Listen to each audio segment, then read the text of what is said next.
The advice that I would give is the advice that I'm glad nobody gave me. Hello and welcome to Digital Health in Canada, the Digital Health Canada podcast. I'm Katie Brisky. And I'm Sheila Maloney. And for our 50th anniversary season, we have 50 different reasons for you to listen to the show. Reason number 37, we go behind the scenes and meet the people behind Canada's health technology. In today's episode, we explore what does it really take to build a digital health startup and not just survive, but truly thrive. Two leaders at the forefront of digital health innovation unpack the lessons behind the buzz, what it takes to grow a business with purpose, and evolve as a leader along the way. We are so thrilled to welcome Mark McAllister, CEO and co-founder of VeroSource, and John Sinclair, President and CEO, Novari Health. Welcome to you both. Thank you so much for joining us on the podcast. Thank you, Katie. For having us. So let me start. And John, this whole podcast idea came as a result of you and I having a conversation at one of our Digital Health Canada Chief Executive Forums, talking about the challenge that is around starting a company in the digital health space. But one of the things that we do in the podcast is we want to listen to your story, but we also want to hear about your career journey and your leadership. So John, why don't we start with you? Yeah, happy to. Listen, I started off in high school. I was on the high school debating team. It just occurred to me to throw that in the conversation. And from there, I went on to a degree in political science, of all things, hoping one day to be a politician. But as I learned more about being a politician, I sort of pivoted away from that and used those same skills for business. Worked in the United States for about 11 years with a technology company, worked in Monaco for a year out of university, and ended up at a company which you and I know today as Novari Health. It was a journey, and I think when you're starting out with your career, where you think you're going in your career, while it's good to have a destination in mind, you're not going there. You're going somewhere else 9 times out of 10. And I'm very happy with the destination that I ended up with, which is not where I thought I was going. Funny you say that, John, because I think 9 out of 10 guests that we've had on the podcast have started and ended in different places maybe than they were expecting. And Mark, I saw you smiling throughout, so why don't you tell us about your path? Very familiar winding path, I think, to John's. I have a computer science background, so I graduated from University of New Brunswick right around Y2K and went to work at Nortel Networks in Ottawa. I was very excited about the prospects of leaving New Brunswick and starting out in the big city. And I lasted for 6 or 8 months or so before Nortel came crumbling down around me. And it was certainly a change of path for me along the way. And I was fortunate, though, to move back to Fredericton and to find my footing here. And I ended up working at a large consulting company, and I got to be in the back building and architecting some of the digital health systems that Canada Health Info at the time was really pushing towards EHRs and those types of things. And I got to spend almost 7 years building that as part of my journey. Certainly not where I thought I'd end up when I was graduating university, but it led me to where I am now. So very thankful for the opportunity and the road rash, as they might say. I love that road rash. We all have it. Let's talk a little bit about where you are now, Mark. So you were working for a large company. When did you sort of say, yeah, I can do this better, or I can do this on my own, or I want to start up on my own? And maybe talk us a little bit about what that looked like. Yeah, like I mentioned, it was a time when I was helping to build a lot of these back-end systems, and I had a much younger family than I have now. So it was maybe 2010, 2012 timeframe. And all of this investment was being put into the back end of our healthcare system. And when I took my young daughter to the hospital, we really saw none of the benefit. We really saw none of that value for patients. I got quite frustrated with the whole system, and I decided I could do it better.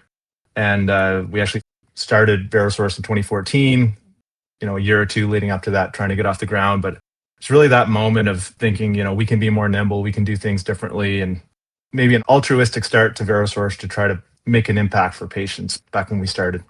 Yeah, I find too, a lot of folks that we've talked to have had that personal connection. If they've seen a challenge, they feel compelled to try and address it.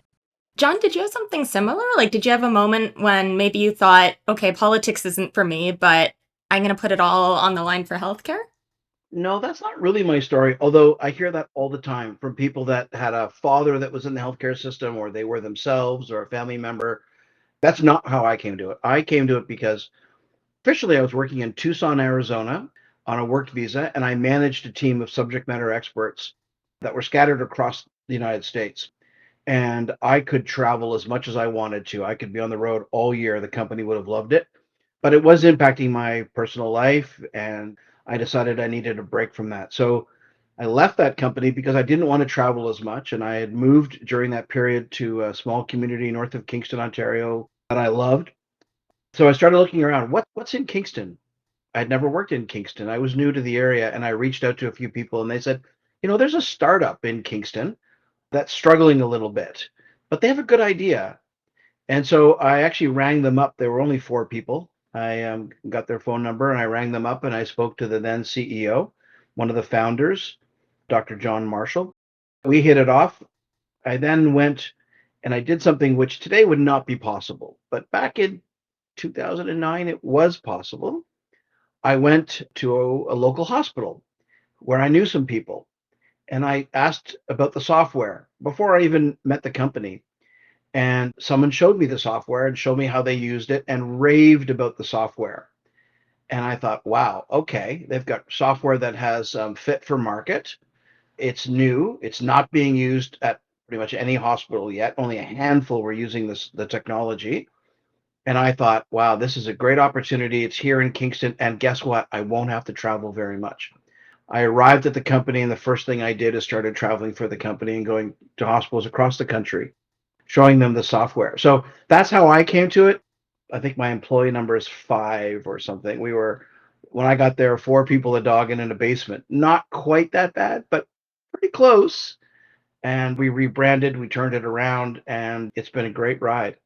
A huge ride. And one of the things that you said that you did back then that you wouldn't be able to do today. And that's one thing is sort of walk into a hospital. And I mean, it's still a lot about who you know. And I think that's the frustrating thing that we hear from a lot of startups is they don't understand the Canadian healthcare system or they don't know anybody and it's hard to get in.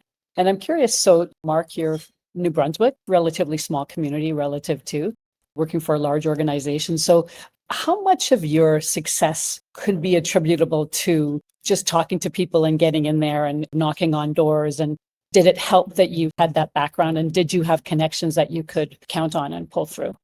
Yeah, I think this industry really is built on trust. I got to meet a lot of people during my consulting days and really, I think, built that trust and those relationships.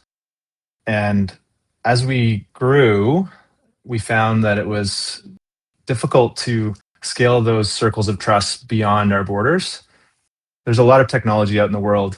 We've all built really interesting things, but when it comes down to it, the buyer really has to believe that you're going to deliver and that you're going to be there for them through the ups and the downs of these implementations. So we established that really well, I think, in New Brunswick over the years. And then as we scaled, we had a decision to make whether we wanted to try to buy that circle of trust or hire salespeople outside of New Brunswick and beyond into the States or to join a bigger company. So we did make that choice to join a larger company with similar values and a much bigger reach. Last year, we joined HealWell AI. And again, it's all part of that building the circle of trust is the way I look at it. It occurs to me like there must be different types of challenges and considerations at different stages in a startup's life, right? From John, you mentioned like 4 people and a dog in a basement, to as you start to scale and as you maybe start to look at working with or partnering with other organizations. Can you talk about what those different challenges look like at different parts of a startup's life? That's a great question, Katie. So when you're a startup, there are different phases. I arrived clearly during the startup phase, where we had a really good team that understood the problem that we were solving for in the hospitals, which at the time was waitlist management of patients that were queuing for surgery, trying to get the right patient scheduled at the right time and manage the lists and help hospitals understand how many patients are waiting, how many of them are cancer patients, how many are orthopedic patients, how many are general surgery patients, whose lists are they on. So then they can start to manage the problem. And we were ahead of the curve by a few years, which is good and bad. It gave us a head start, but also we were selling something new into the hospitals. And hospitals and health authorities are very, very conservative organizations, right? They only want to buy from trusted organizations. And so we were new. So how do you get in the door? It's really, really tough. I'm often asked by other people that are starting up healthcare technology companies, would you do it again? And what are the challenges? And one of the challenges is from a startup perspective is that from the hello to the signing of a contract is at least 3 years. And so how many startups have enough money invested in the business that will allow them to survive 3 years without making a sale? That's often a challenge. It's faster in the United States to take your business and go south of the border, but it's a much more competitive market, and the healthcare system is completely different. So you need to decide what markets you serve, and then you need to make sure that you've got enough cash on hand to make payroll to get there. So we went from startup to scale up, and then just this summer, we actually joined a Vital Hub, a much larger organization, which was good. It was good for our investors who were angel investors who threw money in to support our mission. They understood what we were doing. They liked the problem that we solved.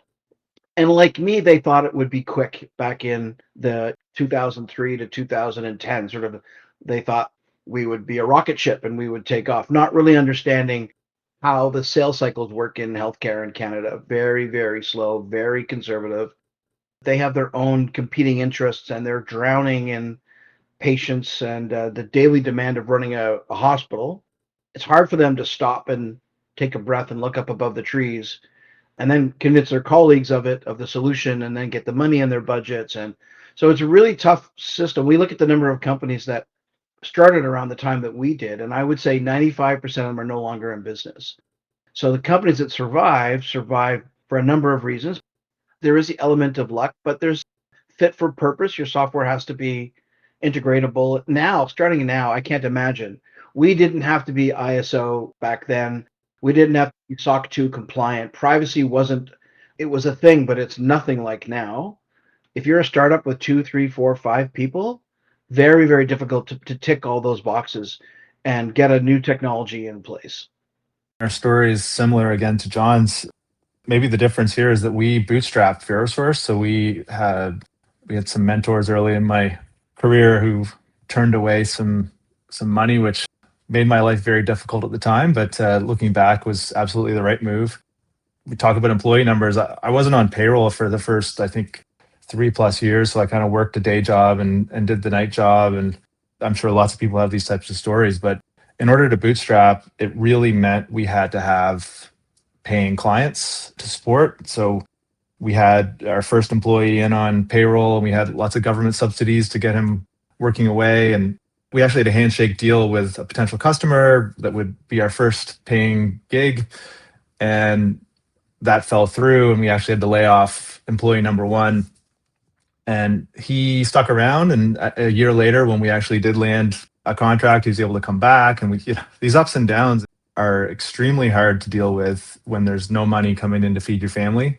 I'd say that was a very, very tough few years. And lots of times we felt like giving up and really thankful that we didn't. Again, it's a journey through it. I'm not sure if I'd have the energy to start one of these again, honestly, in the new climate, as John mentioned. But there are ways in. Like, I really believe that if you have a good idea and B, the resilience, there are ways to navigate the system. And I know there's other tools out there and networks to join that can allow that process to take place. So startups clearly not for the faint of heart. Lots of obstacles, lots of challenges. Let's sort of talk about now the positive. Like, was there a day you woke up and said, we've made it? Sheila, it's probably something that you might remember, that trip that we went on together back in the day to Summerside PEI was a big day for us, where we were recognized as an industry validator for an Access Atlantic type of program where we had done some proof of concepts in New Brunswick that was looked on favorably in the Canadian landscape on getting people access to healthcare information. It was really a moment where we were looked on, I guess, as a leader in the space, and that led into an RFP win that was really solidified us as like a multi-year company. And then when COVID hit, we were ready, and that's when our company really scaled and we became something more than even we had expected. So I'd say there were multiple of those wins along the way, it's really nice to reflect on them instead of maybe focusing on some of the forests or the weeds that we work with on the daily basis. So it's nice to look back on those moments. I suspect that's part of the journey. And I remember that fondly, that trip to PEI with the then federal minister, Putipat Taylor, I believe at the time was there. That was a big day for all of us. John, what about you? Did you sort of have a day that you said, hey guys, the mortgage is going to get paid this month. We're good. Yeah, there was one day, and we're now 130 people, so we've signed lots of contracts across the country with individual hospitals, health authorities, ministries of health. But back in the day, a year or two after I joined, when we had rebranded and we'd done a bunch of things, the phone rang and we had bid on a project with a LHIN, and a LHIN they no longer exist. LHINs were a pseudo regional health authority in the province of Ontario, and I got a phone call saying, congratulations, you won the RFP. 7 hospitals were going to implement our solution simultaneously. It was a massive project. We had to hire people right away. I think we went from 5 people to 10 people on that one contract. And it was really the start. That was the aha moment. But having said that, we're so exhausted at the end of an RFP process. I say 3 years, but it's often 5 years from the time we say hello to the time we sign a contract. The client will do an RFI. We'll submit a 200-page document for that. The client will then wait a year and do an RFP. We'll submit a 300-page document for that. Then if we're selected, we'll have to negotiate and do demos and everything, and then sign a contract. And you would think that we would like sign a bell or something. There'd be some type of celebration. All there is exhaustion at the end of the process.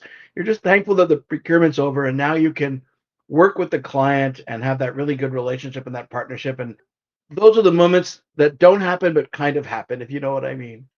I just wanted to layer on to John's comment just a little bit. I feel like we've, over the years, lost that celebratory time as well. When we have the wins, they just kind of pass by instead of us stopping and reflecting. And it's actually something we've been speaking about as a leadership team recently, that we need to reinvigorate that culture of celebrating wins, because people work hard and it's often thankless. The one thing, and I'll just share briefly around company culture, and John probably has a similar story here, but people come to work at VeroSource because they have maybe worked elsewhere where they've been maybe moving money from one place to another, or just a cog in a wheel. And at a digital health company and at VeroSource, we have people who get to see the work that they do make an impact for real people.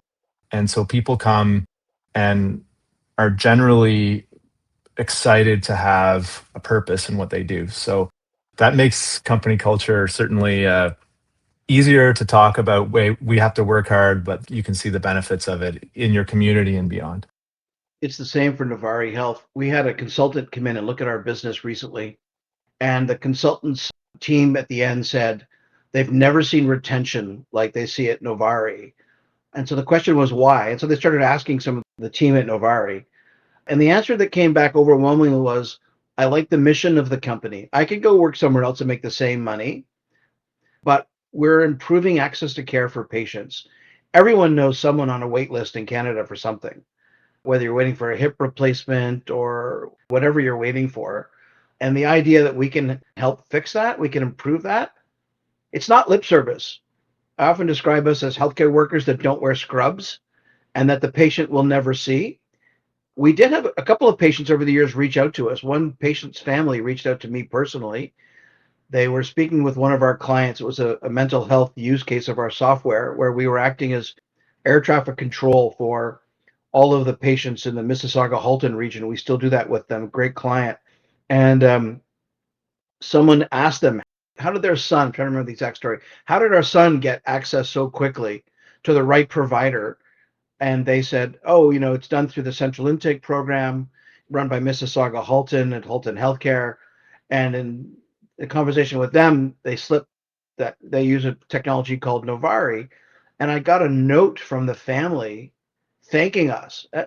Who does that? Who knows the technology company in the background? But it was really moving, especially if you understand the challenges that mental health and addiction patients face from coast to coast to coast in our country. It's very hard for them to find the right provider or multiple providers that they need for care. So there are those little those moments where it really resonates. But to hear that back from a consultant who's engaging with our staff, not influenced by me or the leadership team. This is honest opinions being given by the staff. So we're healthcare workers. We just don't go to a hospital.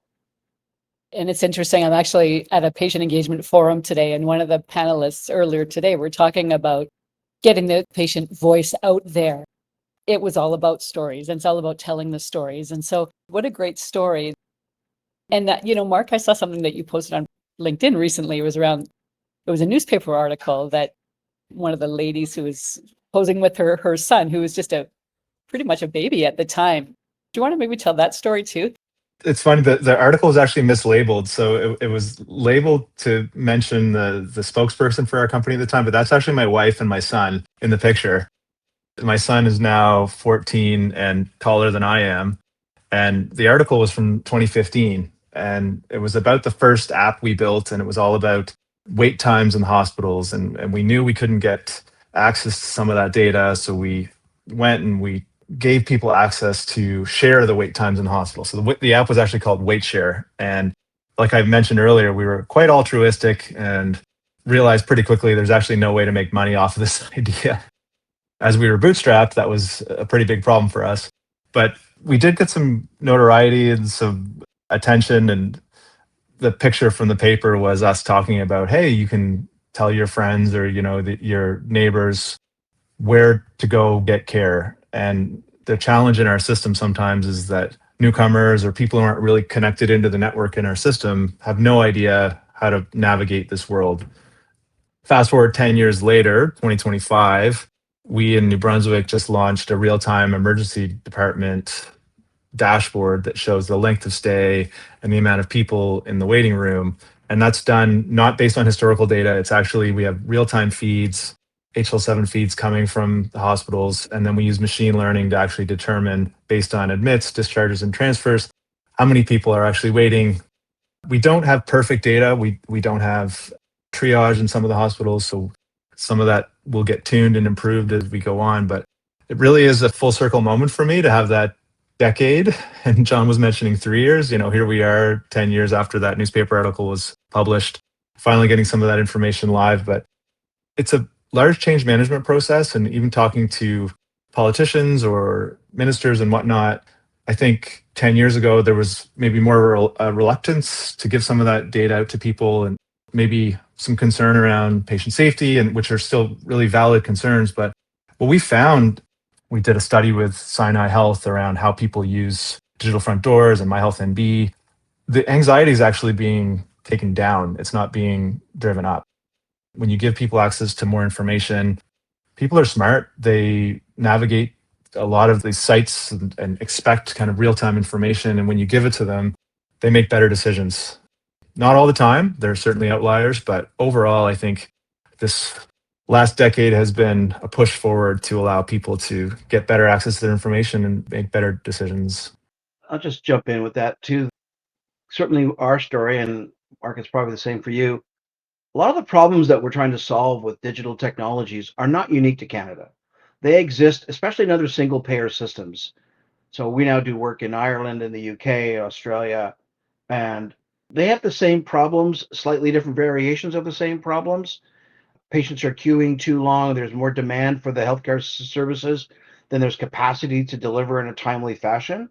So it becomes really important now to manage the process, manage who's waiting, where are they waiting, what are they waiting for, how have they been triaged, and to try to get them to the right provider. I will say, though, that one thing that is unique to Canada, not in a good way, and it's beginning to change. I can say that now in the last 12 months, but I could not have said it previously, that for the first time, we're seeing procurements come out to buy Canadian or to buy technology where there's a preference for Canadian made technology. When we sell and we take our technologies to Australia, one of our problems is they bake right into the requirements. The system must already be live and in use in Australia. Well, the field is stacked in favor of the incumbents, and we don't do that in Canada. We don't use an economic development lens in procurement decisions, but other jurisdictions absolutely do that. And I've always been told, oh, it can't be done. but now I see it being done and nothing has changed. So I like the fact that we can take our technologies homegrown in Canada, sell them abroad, implement them, help solve problems in Australia. We're doing a big implementation with mental health and addictions referral management now in England. And, most of those jobs come back to Canada now. We're hiring people to support the UK. And for multiple use cases, as part of Vital Hub, we're now doing work in emergency departments. We're doing work right across the whole healthcare spectrum. It's interesting to have this conversation in the context of some of the other conversations happening both on the Canadian stage and abroad, right? In terms of the economy. We're recording this podcast a bit before the federal budget comes out. And, we talked about a lot of change over the last 10 years. But even over the last year, like we look at the way the geopolitical situation has changed, particularly the States, we look at new technologies coming out. It just seems like there's a lot of change happening all at once. And I'm curious about how you're seeing startups reacting to that and what some of both the challenges and opportunities for them might be. Yeah, Mark and I are both pointing at each other. You go first on that one. Listen, what business is like is stability. However, disruption creates opportunity too.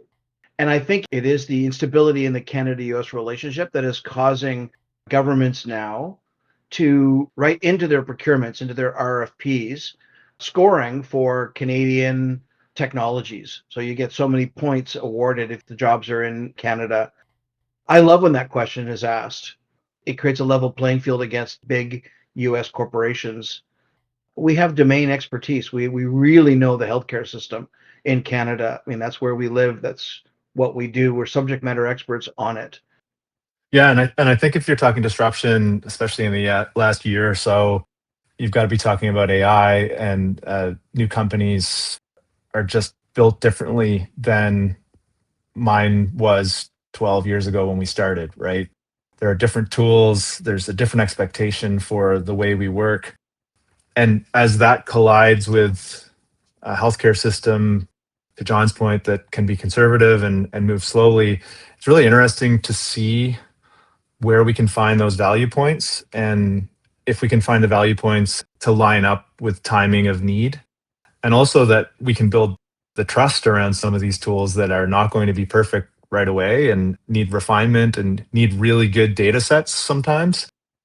I'm really interested in seeing the progress and seeing some of the things come to light that will make a difference for clinicians, for health systems, for patients in using AI as we watch it evolve, I guess. We've talked a lot about some of the challenges. We've talked a lot about the mission and the meaning that you've gotten from your organizations. If there was someone who wanted to enter into the startup space, what advice would you have for them? Don't do it. Just kidding. I was very fortunate to have mentors along the way when I felt very ill-equipped to be a leader in a company. A lot of imposter syndrome along the way. A lot of times I would have given up without those mentors saying, "You've gone this far. Keep pushing, keep pushing." And without that mentorship in my life, I'm sure I would not be here. So I would look forward to that opportunity to be that mentor for someone else, to talk about that resilience. Just because the first, second, third time trying it doesn't work, that you've got to keep pushing. That there's lots of ideas out there, but it really is about execution. And then the final one for me that really hit home, and this was part of a business group that I was a part of as we were getting the company off the ground. We're so altruistic, and I really had no business background. I didn't even understand my books. I didn't understand anything. I was like, we are going to fix healthcare. We're going to, make these big improvements. And this saying that stuck home for me is, there's no mission without margin. So we all want to make a difference, but you have to find a way to build a profitable business that can sustain. And as we've grown, we've maintained that mentality of having to be a profitable business, because when we're profitable, we can make good decisions and we're not acting from a place of fear or weakness, that we can actually go in and we can make a difference in the world. So that would be what I would share with someone coming up. I love this question, Katie, and I get asked this question a lot. And I'm torn. I don't have a canned answer. And the reason is because the advice that I would give is the advice that I'm glad nobody gave me. So that's counterintuitive, isn't it? Much more interesting than a canned answer, though. So Well, it's so nuanced because listen, my honest advice would be imagine going into a room full of investors, Lions Den, and you're pitching your business idea, you're trying to raise money, and you tell your investors, your potential investors, give me your money and I won't know if we're successful for 3 to 5 years. We might not even make our first sale for the first 5 years. So if you're going to call me up every month and ask me how our numbers are, that's not going to work. We need very patient investors. And that's what Novari had, exceptionally patient investors. So if you don't have that, you better have a fast way to make some money because you've got to pay your payroll every 2 weeks. Now, why am I glad no one told me that? Because we were able to navigate through it by the skin of our teeth, and we're here, very successful business. It's all good. So I'm glad that someone didn't talk me out of it. And I try to talk people out of it. And if they can survive that talking to, then I know they've got the strength to get through it. If they can't survive the talk, they probably shouldn't be in the business. The litmus test. I love that. So if John can't talk them out of it, you're good to go. We've been ending the podcast. This is our 50th anniversary edition. And so one of the last questions we ask people, I'm just curious in one word, what does digital health mean to you? Sure, I'll go first. And it is actually part of our vision statement. The word empowerment is it's overused, but it's certainly something we believe in. And we're empowering patients, we're empowering clinicians, we're empowering the system. And I like to use the word equip as well. It's maybe a little different than empowerment, but giving people the tools that they need to navigate our healthcare system, other healthcare systems in the world is something that's really rewarding to the people that we get to work with every day. So I will go with the buzzword empowerment. I had one word, and it's enabling, and it's not far off your word, Mark. I think digital technologies, plural, they enable care providers. My significant other is an ICU nurse. So I hear frontline stories every single day at the dinner table. And I work with so many great people in healthcare across the country that have difficult jobs in a difficult system. And we provide technologies that enable them to deliver better care. And if we don't adopt digital technologies, our healthcare system is not sustainable. We're just trying to muscle our way through it. That long term, that's really not going to work. We need to accelerate the adoption of these technologies, and we do need to be, as a system, a little bit more open to taking some risk. And I think that that is such a great, inspiring, but also challenging note to end on. Something I've really appreciated in this conversation is that we didn't just get to look behind the scenes, but also see that thread connected to the front lines and the patients and the people whom our work impacts every day. So thank you so much for taking the time to chat with us. Thank you. Thank you. Wow, what a great conversation. Nice to see success stories. And you hear so much about how hard it is for startups to be given an opportunity in the risk-averse health sector. So, for John and Mark to share their stories that were really successful stories, it makes my heart glad.